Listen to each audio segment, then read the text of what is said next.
संसार में सबसे श्रेष्ठ क्या है?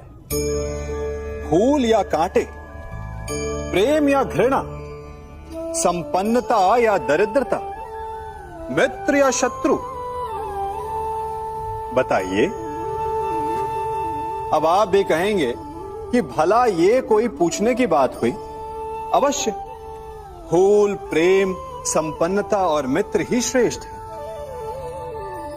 परंतु क्या आपने अपने जीवन में कभी सोचा है कि हर एक भाव, हर एक वस्तु, हर एक घटना का एक गुण धर्म होता है?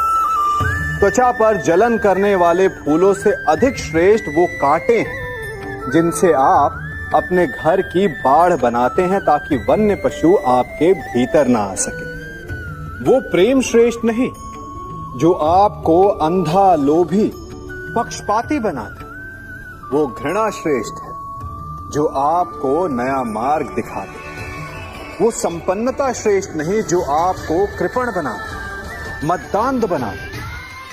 वो दरिद्रता श्रेष्ठ है जो आपको जीवन में परिश्रम करने की शिक्षा दे। कुविचार देने वाले, बुरा मार्ग दिखाने वाले मित्रों से अधिक श्रेष्ठ वो शत्रु होते हैं जो हमें जीवन का लक्ष्य देते। इसलिए अपने जीवन में हर वस्तु, हर भाव, हर घटना के गुण धर्म को पहचानिए और उसके पश्चात अपना चयन कीजिए। स्वर्ण। हम सभी को अपने जीवन में स्वर्ण से कभी ना कभी कुछ ना कुछ थोड़ा या अधिक मोह होता ही है ना? परंतु क्या आपने कभी सोचा कि स्वर्ण को प्राप्त कैसे किया जाता है?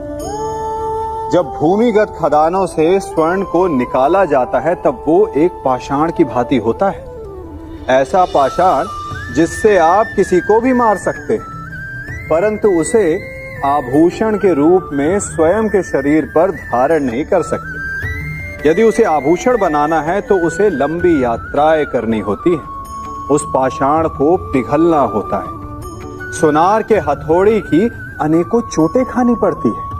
फिर काट छाट और उसके पश्चात जाकर वो ऐसा आभूषण बनता है जो हमें वर्षों तक, सदियों तक लुभाता रहता है। इसलिए यदि आपको समय पर विजय पानी है तो स्वयं के निर्माण पर समय देना होगा। आप सब सोच रहे होंगे कि ये क्या मैं करने लगा। मैं इस पौधे को जड़ से उखाड़ रहा हूं। आश्चर्य हो रहा है ना कि एक पौधे को उखाड़ना या काटना ना केवल एक अपराध है अपितु पाप भी है। तो फिर मुझे ऐसा करने की क्या आवश्यकता पड़ गई? क्योंकि कई बार विनाश ही सृजन तक पहुंचाता है। यदि नया भवन बनाना हो तो पुराने भवन को गिराना पड़ता है। व्यवस्था को परिवर्तित करने के लिए क्रांति लानी पड़ती है। और उसी प्रकार यदि किसी वृक्ष या किसी पौधे की जड़ों में घुन लग जाए या उसका मूल सड़ जाए तो उसे जड़ से उखाड़ देना ही श्रेयस्कर होता है ताकि उस स्थल पर नए पौधे उपज सके। युद्ध करना पर्याय नहीं, परंतु कभी कभी शांति के लिए युद्ध करना आवश्यक हो जाता है। मैं क्या कर रहा हूं? मैं दिए प्रज्वलित कर रहा हूं ताकि अंधकार को मिटा सकूं। अब आप कहेंगे कि इसमें कौन सी बड़ी बात है ना? परंतु इसमें महत्वपूर्ण बात समझने के लिए यह है कि मैं क्या नहीं कर रहा हूं और मैं अंधकार नहीं कर रहा हूं। क्योंकि अंधकार को मिटाने के लिए प्रकाश का अस्त्र तो उठाना ही पड़ता है। बुराई को बुराई से नहीं, अच्छाई से जीता जाता है। अन्याय को अन्याय से नहीं, न्याय से लड़ा जाता है। क्रोध को क्रोध से नहीं, क्षमा का साथ लेना होता है। ठीक उसी प्रकार एक लोहा लोहे को काटता है, परंतु एक ठंडा लोहा ही गर्म लोहे को काट सकता है। इसलिए यदि आपको अपने जीवन में विजयी होना है तो अपने शस्त्रों को, अपने अस्त्रों को सोच समझ कर उठाइए, क्योंकि एक अनुचित सोच परिणाम पर भारी प्रभाव डाल सकती है। हमारे जीवन में मित्र और शत्रु बड़ा महत्व रखते हैं। यदि गंभीरता से सोचा जाए तो ऐसा कोई क्षण नहीं जब हम अपने मित्रों के बारे में ना सोचते हो या फिर अपने शत्रुओं के बारे में। हमारा हर कार्य या तो हमारे मित्रों के हित के लिए होता है या फिर हमारे शत्रुओं के अहित के लिए। हम हर स्थान या तो अपने मित्रों के साथ होते हैं या फिर अपने शत्रुओं के साथ। कोई नहीं चाहता कि उनका शत्रु प्रसन्न रहे। हर कोई अपने शत्रु को नष्ट कर देना चाहता है और ऐसा करने के लिए वो हर संभव प्रयास करता है। उसे आर्थिक, मानसिक और शारीरिक हानि पहुंचाने का प्रयास करता है। परंतु यदि मैं आज आपको ऐसा मंत्र सिखाऊं जिससे आप अपने शत्रु को सदा के लिए नष्ट कर दे तो, और वो मंत्र है मित्र बनाना। अपने सभी शत्रुओं को अपना मित्र बना लीजिए और आपके सारे शत्रु स्वतः ही समाप्त हो जाएंगे। आपने बरगद के वृक्ष को देखा है?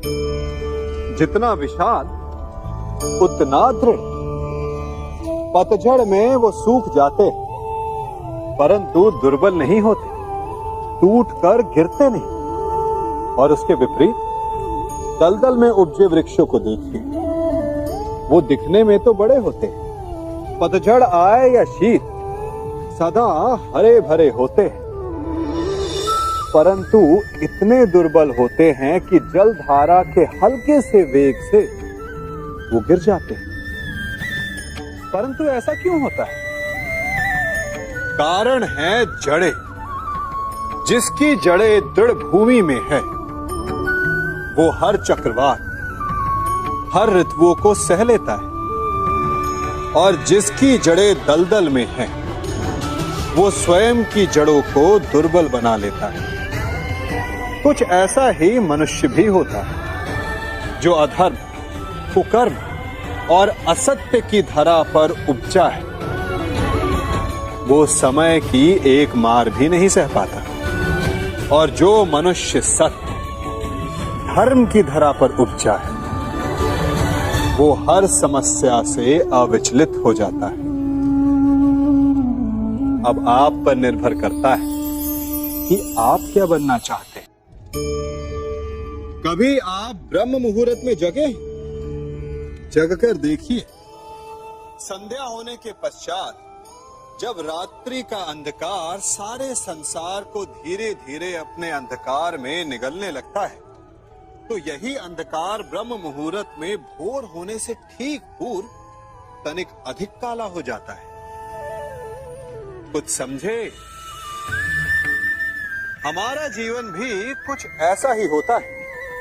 जब हमारे जीवन की समस्याएं अपने अंत पर होती है तो यही समस्याएं एक भीषण रूप लेकर हमारे समक्ष प्रस्तुत हो जाती है, और ऐसे परिस्थिति में अधिकतर लोग हार मान जाते हैं, भय खा जाते हैं। परंतु यदि आप हार न माने, भय न करें, दृढ़ रहें, निरंतर आगे बढ़ते रहें, तो प्रकाश के रूप में हमारा स्वागत करने के लिए सूर्य उदय सदा हमारे समक्ष प्रस्तुत रहेगा।